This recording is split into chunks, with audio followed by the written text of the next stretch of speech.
Thank you. Thanks for the invite and all that stuff. And thanks you all for coming to that digestive talk. I'm having coffee. It takes half an hour to kick in. So in half an hour, we'll have a surge of energy, I guess. I'm indeed the guy here. This is based on joint work with Olivier, Carton, Andreas Krebs, Michaël, Ludwig, and Charles Paperman. And this is a lab in the southern western part of Germany. This is the RIF of Paris 7. Yeah. EMG PRG is also a lab of computer science and mathematics at Paris 7. 6. Ah, yeah. And I'm from the University of Oxford. Most of this work was done while we were in Tübingen, the whole of us except Olivier Carton. Cool. The first question we ask is a kind of a philosophical question, if I may. Formal language theory, it's heavily focused, as its name suggests, on languages. And you often read in introduction of papers, we prop up that study to functions.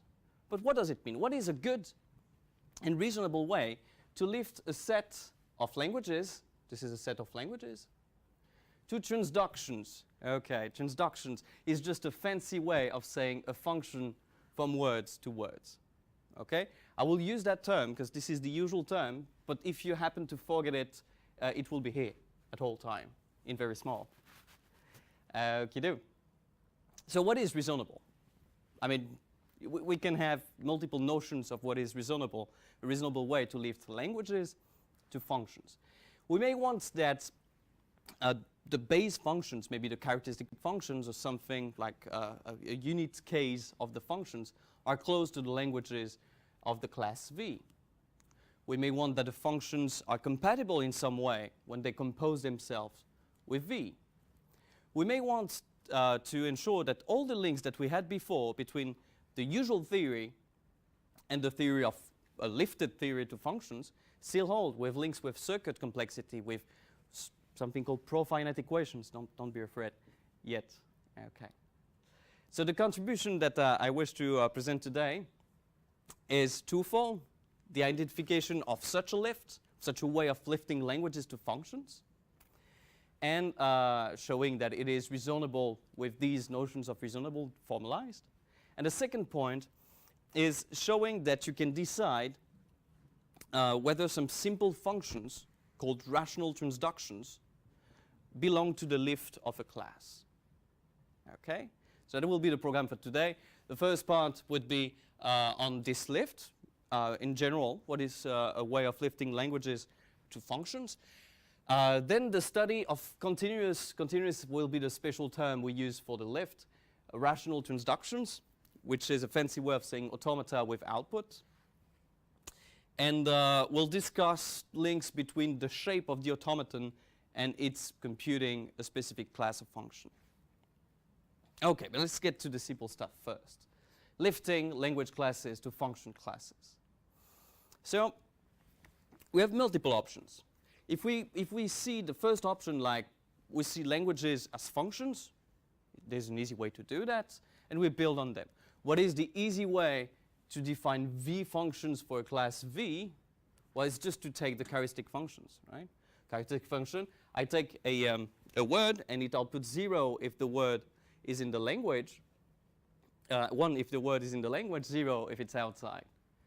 Okay, and then we may want to close that into composition in some way. So let me mention just one thing. If we take that 0 and 1 are part of the alphabet, there's only one alphabet in that presentation, but it's just to simplify. If we take 0 and 1 part of the alphabet, then these are words, and the characteristic functions are just transductions. What is transduction? Word-to-word function.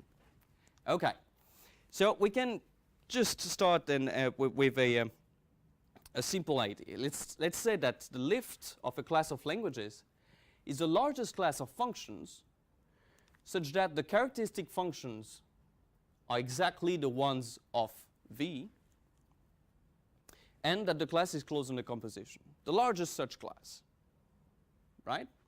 It's not always well-defined, but it's always well-defined for the classes we're interested in, which are called variety. but I won't mention that term anymore. Don't worry. Okay, so that's one possibility. Let's just write it. Oh, my big pen. Where's the big pen? That will be in red then. Red. This is a very temporary definition, so I just lift. I just write it down here, and it will disappear soon.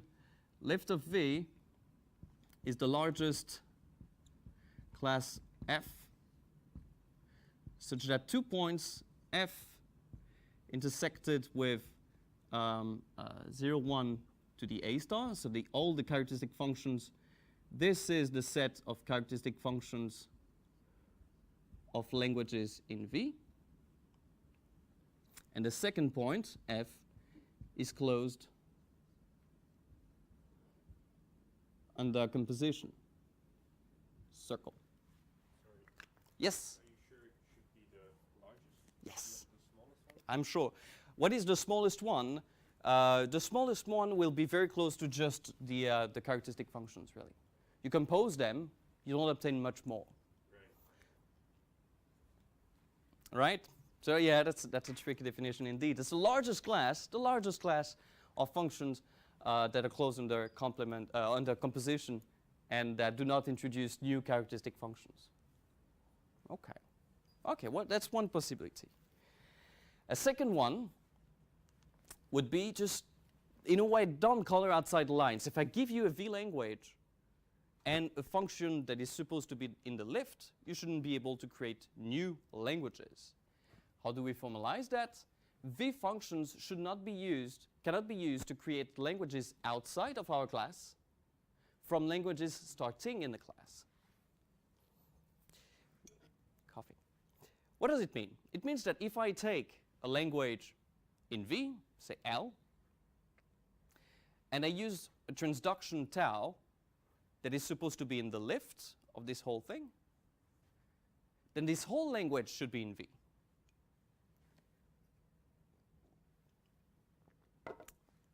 Formally I just said, and the name of that property is called continuous in analogy with topology. So lots of you know about that notion in topology, and it will be a very close definition here. Tau would be deemed V continuous if for all language L, what is this language here? This is exactly the inverse image of tau applied on L. Okay, the language described by this construction here, I have the input here and the output here. This is tau minus 1 of L. This will be the main definition of this talk, and it's rather short, but I will put it here just for completeness here. Continuity is preservation of a class by inverse image. That's it.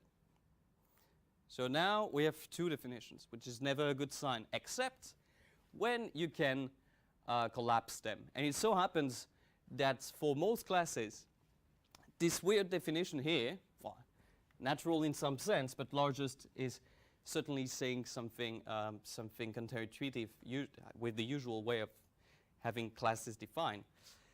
So lift of V is the same as the V continuous functions. Okay, so this is robust in a way, right? We came up with two definitions that seemed natural. What's the condition for this to be true, that V is a variety? Less than that, but yes, V variety works.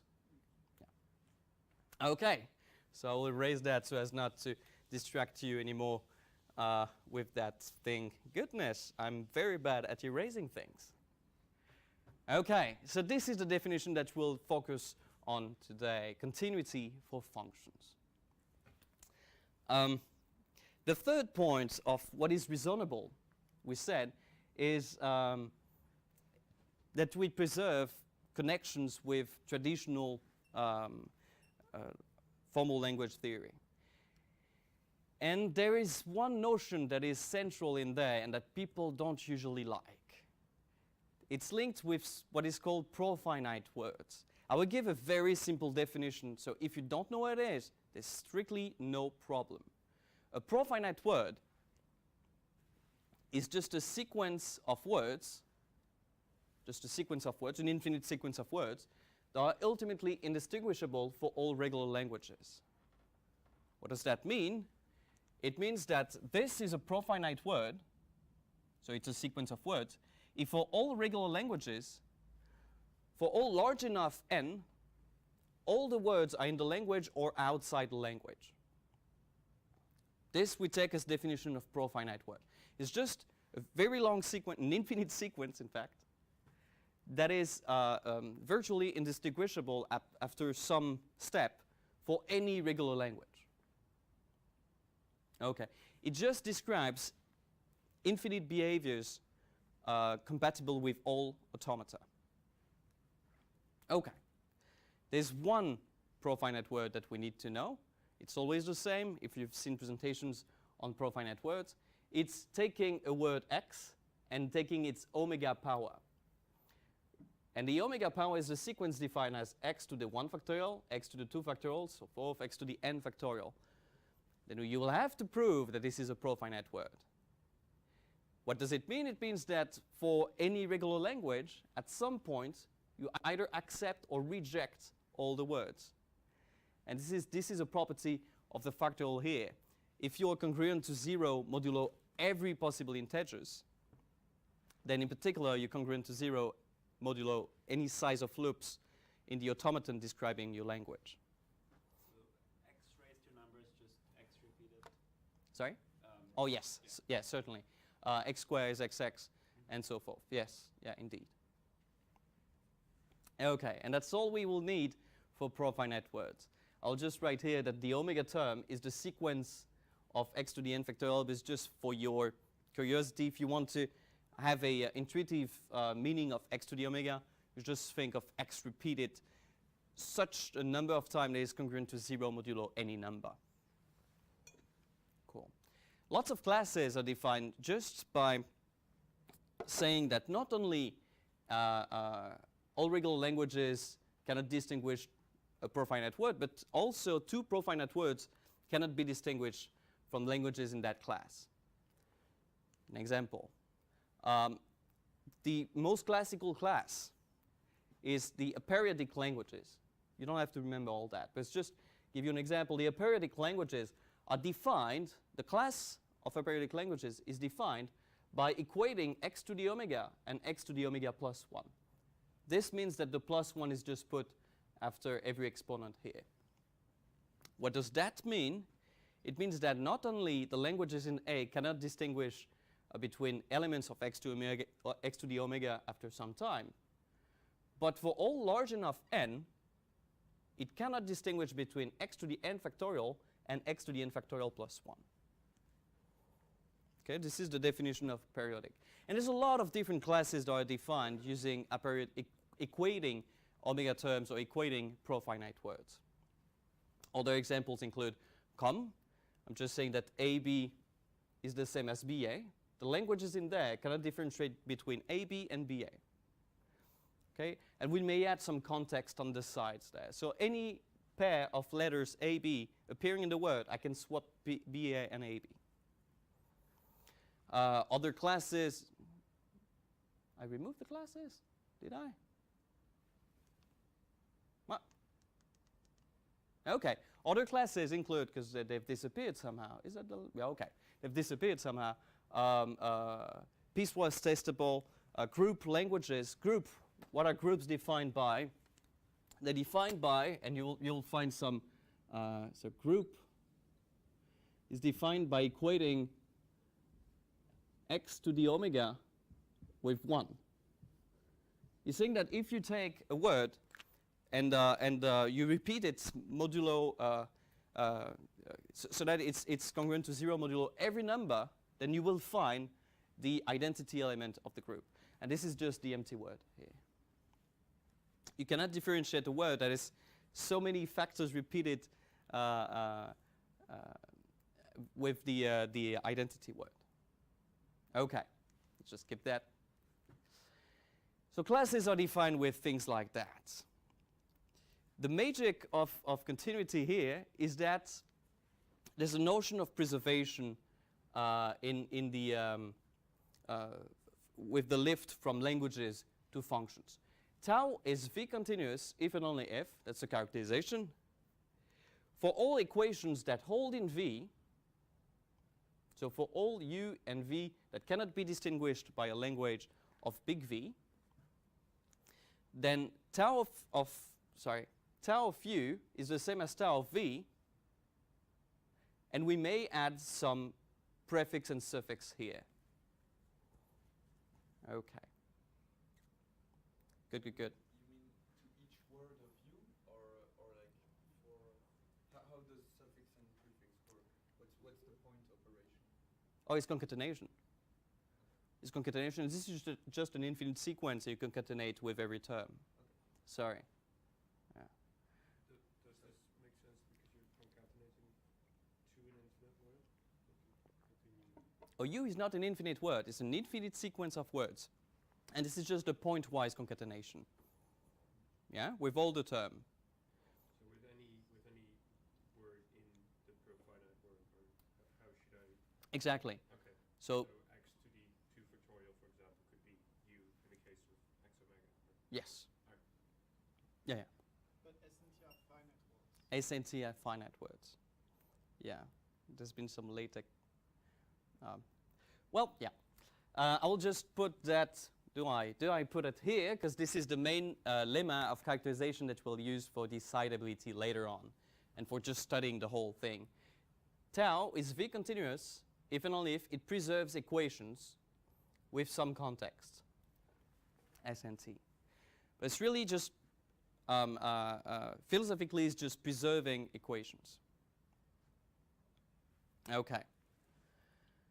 And if you are more inclined to think in terms of just languages, you didn't get what a profinite word, and you're not sure you even care. Tau is V continuous is the rewording of that thing. Tau is V continuous if and only if I take a language outside of V, then I cannot separate tau of L and tau of L complement with a V language. Okay, and that means that I cannot have tau of L included. There's no language in V such that, oh, that's not the right one.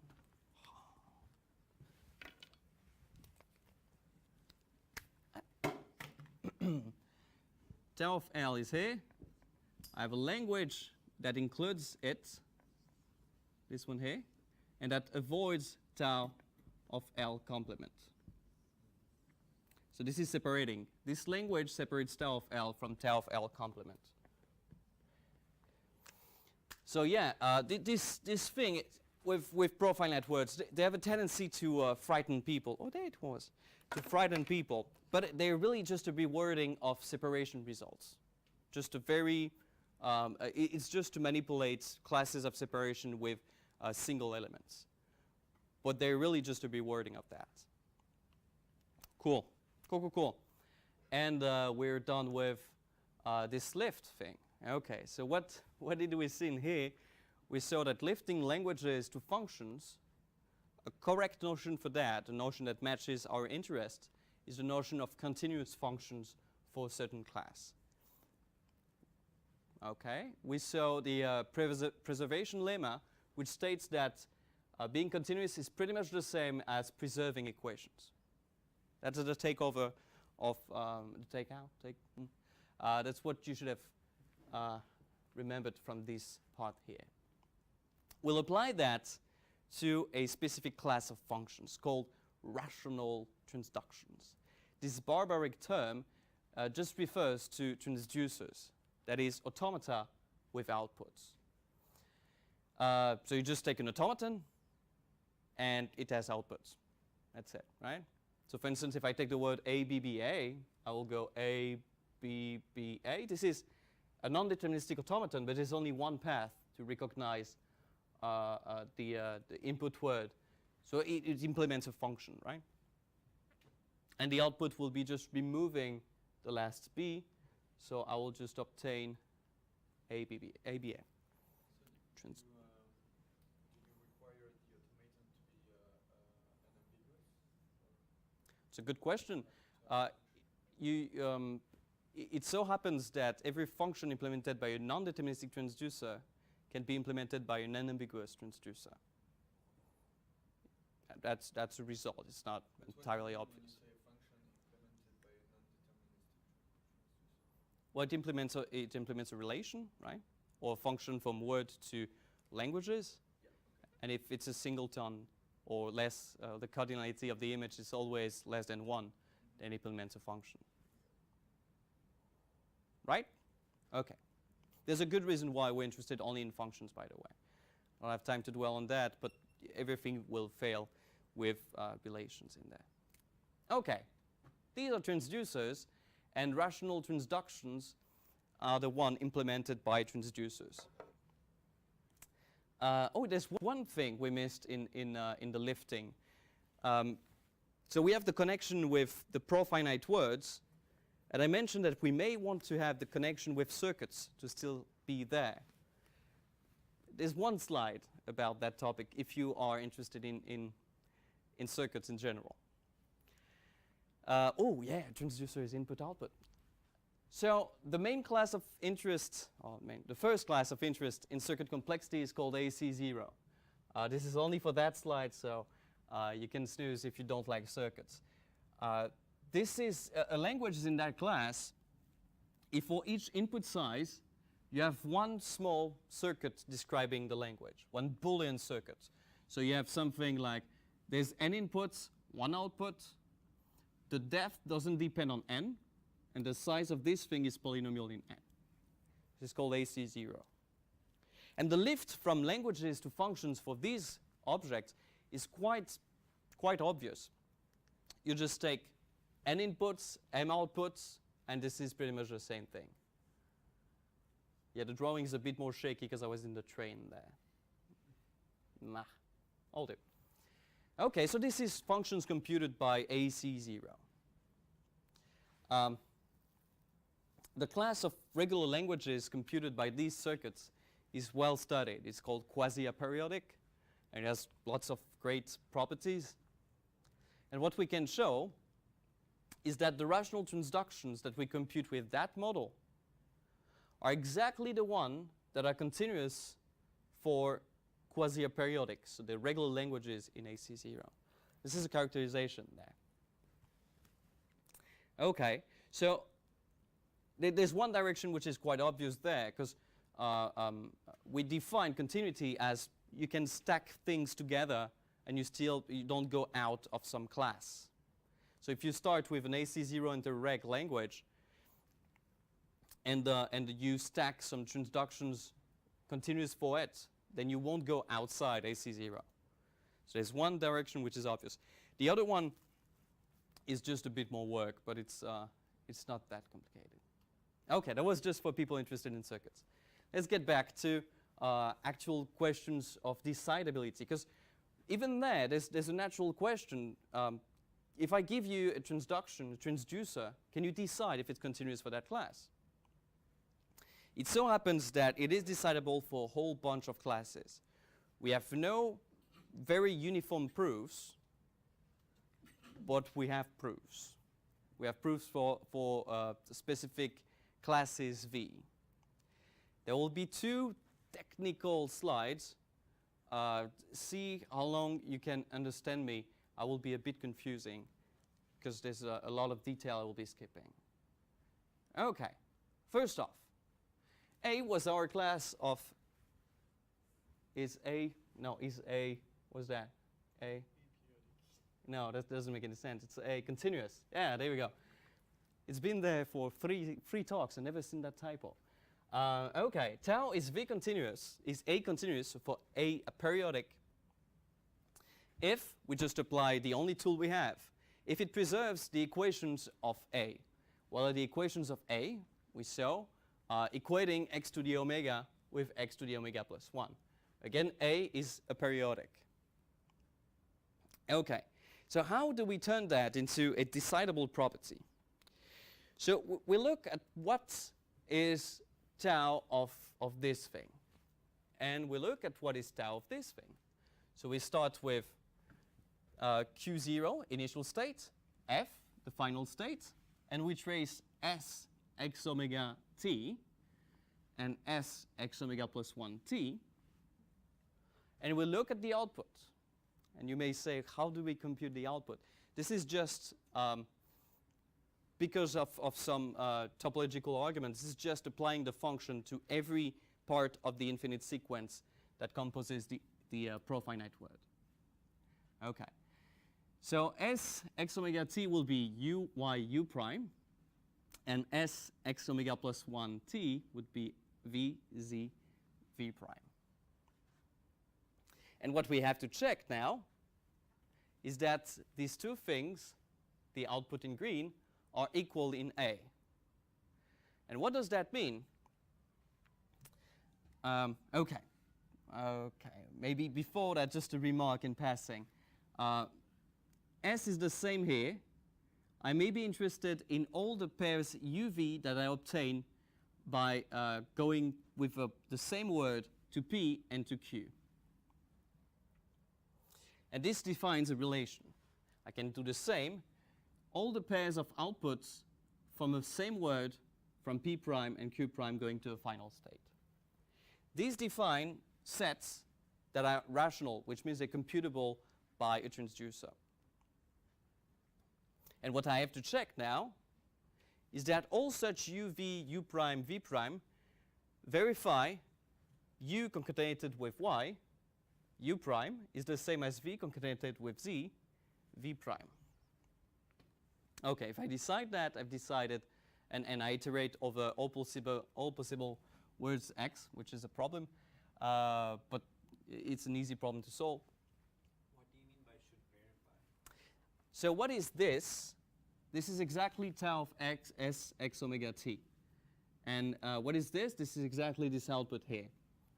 So to check that A is, the tau is A continuous, you want to check that those two things are equal for all aperiodic languages. Okay. So we have two things at the end of that slide. This is what we want to check. And the fact that those two sets are quite simple. There are three steps, two steps. There's a number of steps to our visual conclusion here.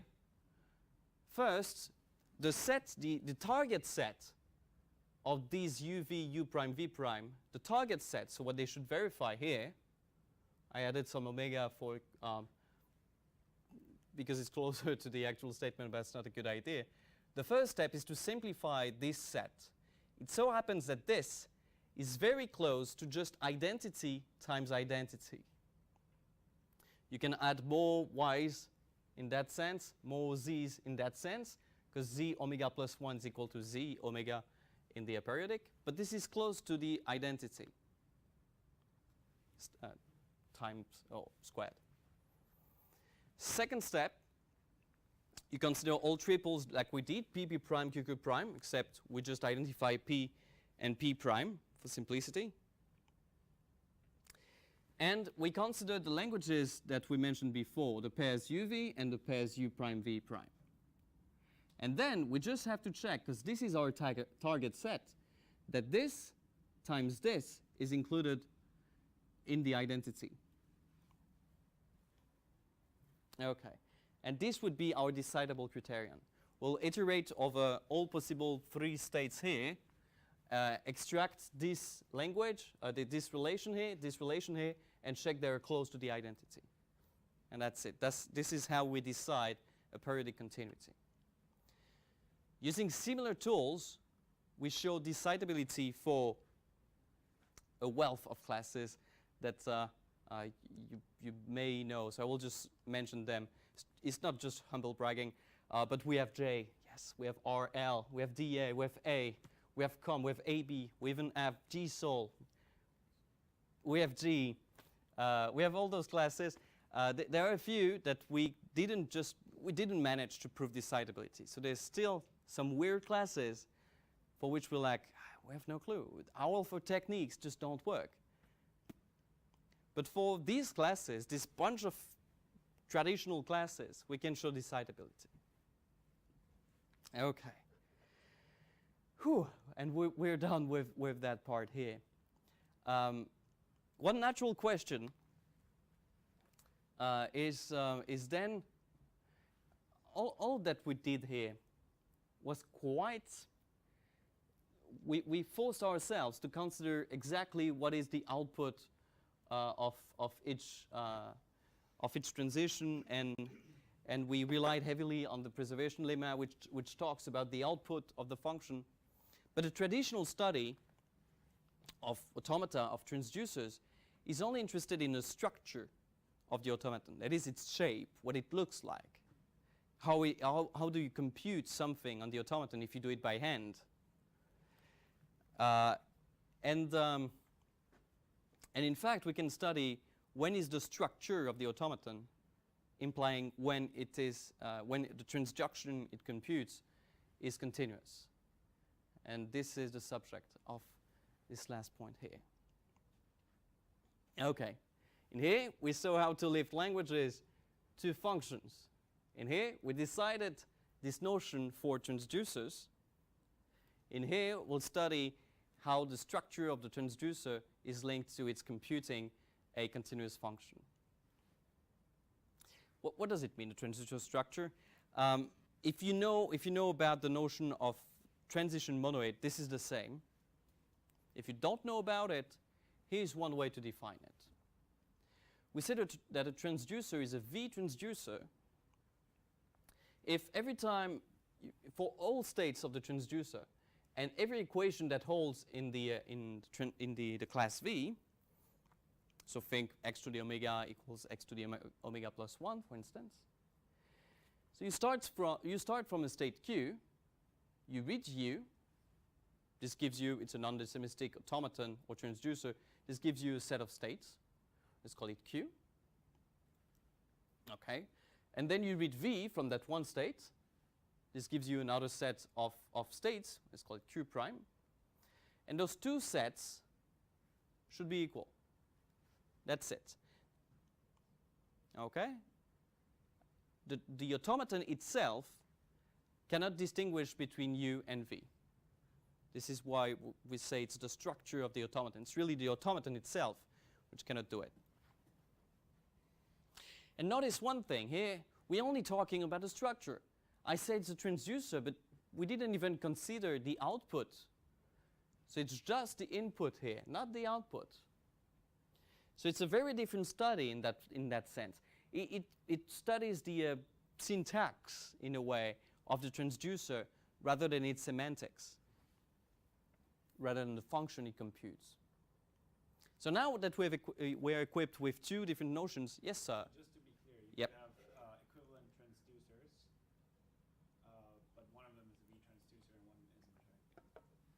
Yes. That's linked to one of the extra slides, so be careful there. When you study the structure, if you have inclusion of two classes of languages or two V's, when a V included in W, if it's a V transducer, it is also a W transducer because you propagate the equations upwards. But it may well be that it could be computed by a V transducer, but you're given a W transducer. It so happens that this is decidable. Usually you can test if you can, in all the classes we mentioned, if you can do it in a structure simpler. In the same, yeah. The minimal automaton, in fact, is usually the one with the smallest class. Okay. So this is definition of what is the structure of a transducer or of an automaton. And we may, so ask the questions, say my transduction, my transducer is computable by a V transducer. Well, is it V continuous? The answer is a spoiler alert, is no, no, yes, goodness, is yes for three classes that have a specific property. And the specific properties that they closed under block product or reef product is just a way of saying exactly this fact. This is just a rewording, in fact. But if you know that notion, good for you, it's used here. If it's that block product even. Yeah. And all the other classes, they fail to have this implication from structure to continuity, hence from syntax to semantics. And we'll give an example, of course. AB, we'll study AB because it's a very simple one. What is AB? It's abelian groups. So it's not the same as commutative because we're a group. The equations are very simple. Commutative, I can invert 2 letters. And I'm a group, that means a to the omega is b to the omega is 1, or any word to the omega is 1. This is exactly what we had here. Okay, we want to show that there's a V realizable transduction that is not V continuous. Okay, let's break it down step by step. I'll give you the automaton. It's really simple. The first thing you have to check is that its structure is effectively abelian. So we drop the outputs, we just look at the inputs, and indeed A is just the identity on the states, and B is just a permutation. Okay? So if I read AB or BA, I'll be in the same state. If I read A to the omega or B to the omega or 1, I will be in the same state, starting from every state. So the structure of this automaton, when we drop the output, is abelian. But if I read ABA and BAA, which are 2 words that are equivalent in the abelian world, because I just have to swap those 2 letters. If I read these things, then what are the outputs? Now, on one side, ABA is XBA, and on the other side, BAA is just BAA. And those 2 words are not equivalent. Easy to see, there's 1 letter here which doesn't appear here. So this transducer has a structure which is abelian, but it doesn't compute an abelian continuous function.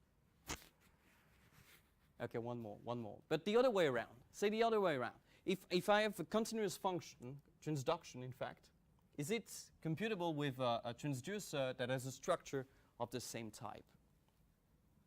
The answer is yes, for group varieties that contains something quite low in the hierarchy of groups. Basically, it means for us that for G and G-sol, so groups and solvable groups, the converse direction was true. We saw that in the previous slide. And this direction holds too. So continuity is the same as realizable. But this is like a weird case in a way. It happens just there. It doesn't happen for all group classes, for instance. How do I know that? It's because abelian failed in the previous case. And it will also fail in that direction. And abelian is a class of groups. Yes, one point I skipped. Sorry for that. Continuity being realizable, we can easily check more or less easily check realizability, and that gives us decidability of the problem of deciding continuity. There's a lot of ET in there. Okay, and same thing. We'll show that there's a abelian continuous function transducer that is not of a structure which is abelian. We have still the same equations. We can permute letters, and omega powers collapse to 1. The transducer this time is this one here. The easy thing to check is that it's not abelian. If I read AB, I fall here. If I read BA, I fall here. So it's not abelian. It doesn't have a machine, an abelian machine that computes this function.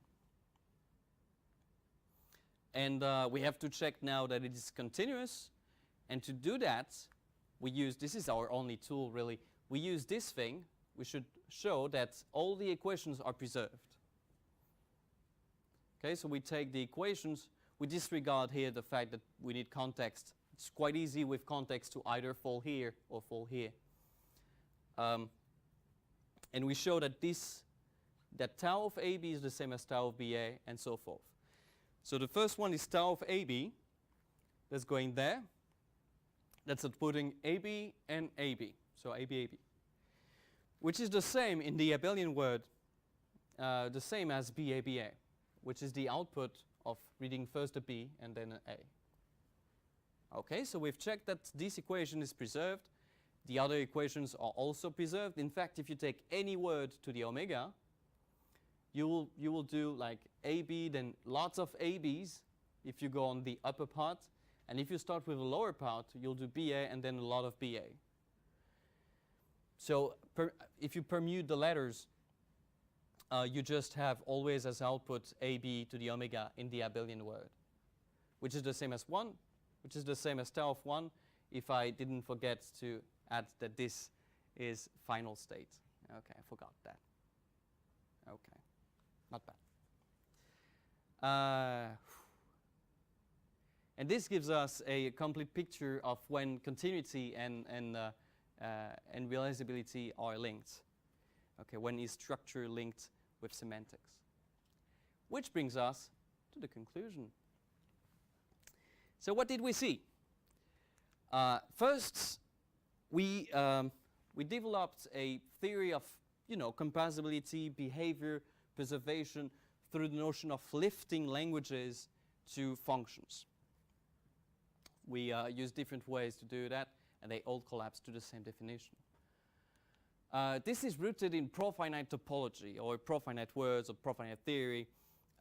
If you're a bit afraid of that part, as an advertisement, our paper has no topology, and it has no monoid. The word monoid doesn't appear in the whole paper. And there's just some metric spaces here and there, and this is way enough to do everything we did there.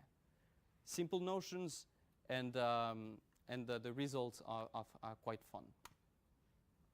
Okay, using that, we showed decidability of some classes of continuity for transducers, for automata with outputs. And one thing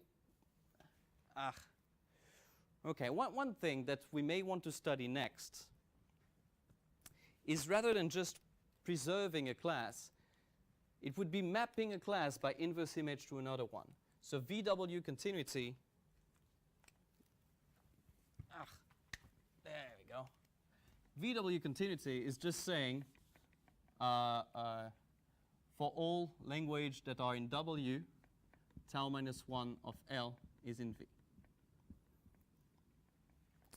And then you can talk about a sequence of transducers or transductions that go from V0 to V1, from V1 to V2, and so forth. And this would be a very interesting study. There's a good theoretical reason to study that, linked with logic and the notion of block product. But I won't go deeper in that. We have, as I mentioned before, we have proofs for different classes, for weird classes and some usual classes, but there's no uniformity in our proofs. It's ad hoc each time. This is a bit, the one thing in common is that we always use the preservation lemma, but then to come up with a decidable criteria, there's no uniformity in what we do, really. There's some missing classes. If you're interested in zoology, you may say, where is GNL? We don't know about GNL. We don't know about GNL. Nilpotent groups. We know one direction, but not the other. In the equivalence between structure and transductions, and structure and continuity. Sorry. A class that one of my co-authors is really interested in. It's a weird class. It's a class where you identify the profinite words x squared and x cubed. It means that every time you see a square in a word, you can replace it with a cube. Okay, if there's AA, you can replace it with AAA. If there's ABC, ABC, you can replace that with 3 times ABC. We have no clue how to approach decidability of continuity for that class. One co-author believes that this is undecidable, 2 others don't know, and 2 say it's decidable. So, yeah, take them in. Yeah. And one thing that is in the boxes, of course, is extending that to what people call nowadays regular functions, that are the functions computed by two-way transducers. So if you think of a simple function like reversing the whole word in input, this is a simple function usually, but it cannot be done with a one-way transducer, and you would need one transducer that can go both ways. Okay, and checking continuity for these can be very interesting, also because logic circuit classes, they usually don't care for the order in which the input is presented. If you reverse the input, they don't care. Okay, and this concludes my talk. Thank you very much. If I can just stress 3 points of bibliography there, sorry to interrupt. This is mostly based on 2 papers of the whole team there. This is that I called this year describing the decidability of transducer continuity, and this was the one slide on circuit classes here. We use a topological toolbox partly provided by Pain and Silva, appearing this year in a journal, but some preliminary versions were available before. And that's mainly this for bibliography. Thank you all much for your attention.